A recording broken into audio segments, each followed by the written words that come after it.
E aí, o Liverpool vai levantar a taça antecipada ou o campeonato vai ser cancelado? Como ficam os rebaixamentos e as promoções na liga mais disputada do mundo?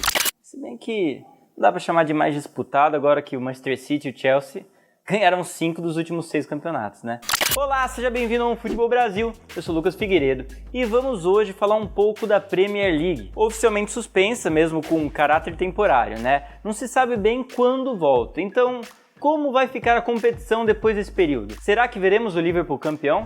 A Premier League foi o último campeonato a ser suspenso. Essa reação tardia gerou um grande desconforto por parte dos jogadores, né? Rooney, em entrevista, chegou a dizer que os atletas da competição estavam sendo tratados como cobaias. Bem, o fato é que a paralisação ocorreu apenas depois da confirmação de um caso dentro do campeonato. O técnico do Arsenal, Mikel Arteta, foi testado positivo na quinta-feira, dia 12 de março, forçando então uma suspensão geral. Com 29 rodadas já disputadas, ou seja, 76% do campeonato, muitos inicialmente defenderam o término da tabela do jeito que tá, onde o Liverpool seria campeão e City, Chelsea e Leicester terminariam de compor os times da Champions League. Mas é claro que isso não é o mais provável de ocorrer. Eu sei que dificilmente qualquer clube tiraria o título dos Reds. Aliás, isso é quase impossível, dado a diferença de pontos e o aproveitamento do time na competição. Mas imagine só, por exemplo, o United, que está a apenas uma vitória da Champions. Isso sem contar o Tottenham, Arsenal e Sheffield United, além do Wolverhampton, que também beiram a zona de classificação. De acordo com o advogado esportivo Richard Kramer, a mais provável situação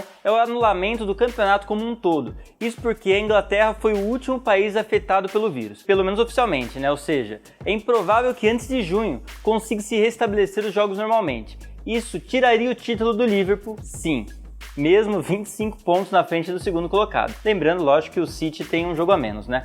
O Liverpool perderia a chance de conquistar o título inédito da Premier League. Vocês já imaginaram isso?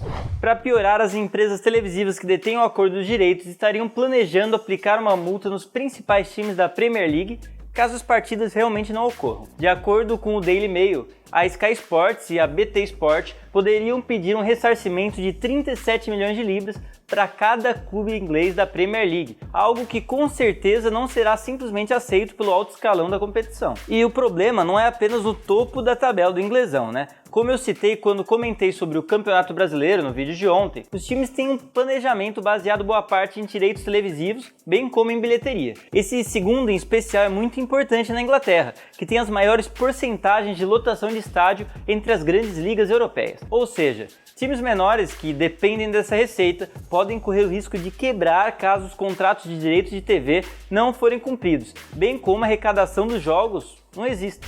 Vamos descer um pouco os olhos na tabela, sair da Premier League e ir para a segunda divisão, que na Inglaterra é chamada de English Football League, e a terceira divisão do campeonato inglês, que é chamada de League One. Isso é uma coisa que me incomoda muito, né? Por que raios a terceira divisão chama League One? É só para confundir mesmo, né? Bem, não vamos perder o foco, né? Times dessas divisões menores têm quase 70% da sua receita proveniente da bilheteria, ou seja, mesmo que os times da Premier League consigam absorver as perdas, o futebol inglês está em risco. Todas as divisões menores podem quebrar. E na verdade isso vai ainda um pouco mais longe. Com um recesso na economia gerado pelo Covid-19, muitos patrocinadores ou donos de clubes podem parar de ter condições financeiras para aportar esses clubes. Ou seja, não é só o dinheiro da bilheteria que está em risco. Isso sem contar que na manhã dessa terça-feira, dia 17 de março, parte dos clubes da segunda divisão inglesa, especificamente os 6 primeiros colocados, fizeram uma reunião de emergência onde chegaram a um acordo de processar a Premier League caso não existam promoções nessa temporada. A Federação Inglesa ainda propôs também a mudança de 3 para 2 promovidos e sem rebaixamentos nas divisões. Isso mudaria de 20 para 22 o número de clubes na Premier League, o que ainda é possível encaixar no calendário inglês. A proposta é que também não foi vista com bons olhos pelos clubes. Bem, então se finalizar simplesmente não é uma opção, anular também não. Como fica o campeonato inglês? Olha, também dia 17, a Euro 2020 foi oficialmente adiada para 2021. O que faz com que os campeonatos europeus ganhem uns dias a mais no calendário para o término das competições nacionais. Mas isso, lógico, dependeria também da velocidade que a situação se estabeleça nos países. A suspensão dos jogos é atualmente só até o dia 3 de abril, mas se espera que o pico da pandemia na Inglaterra seja no fim do mês de maio, ou seja, é possível que as coisas demorem ainda mais para voltar ao normal. A primeira situação e também a mais otimista é que logo em junho já seja possível começarem os jogos, ao menos com portões fechados. algo que está longe do ideal para boa parte dos clubes, mas já resolveria ao menos as questões de premiação e direitos televisivos. Apesar de tudo isso, Klopp talvez deu a entrevista mais sensata dos últimos dias na Inglaterra. Falou que, em um momento de crise, o futebol não é importante. Temos que nos preocupar primeiramente com as pessoas, e se a suspensão ajudar a população a ficar saudável, isso deve ser prioridade. Uma opção que está sendo estudada pelas ligas inglesas no caso do cancelamento é de utilizar o balanço dos clubes da Premier League, que já estão superiores a 1,5 bilhão pertencentes à federação, para ajudar os times menores. Mas vamos ser realistas, não precisa nem de tanto, né? Com aproximadamente 25 milhões de euros, que é menos de 20% desse valor, já seria capaz de apoiar a terceira e a quarta divisão inglesa pela temporada inteira. Mas isso ainda depende da boa-fé dos clubes maiores.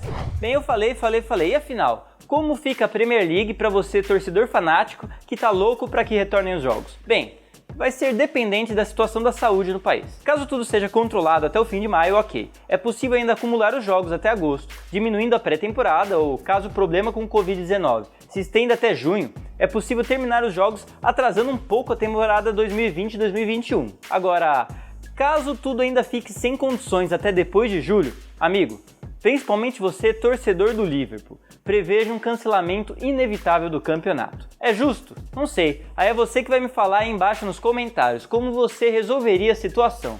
Ó, já deixa aquele like e, lógico, não esquece de se inscrever, porque vamos fazer uma análise desse tipo das outras ligas europeias. Então vai lá, rápido, se inscreve e já clica no sininho para não perder a notificação do canal. Valeu pela atenção e até a próxima!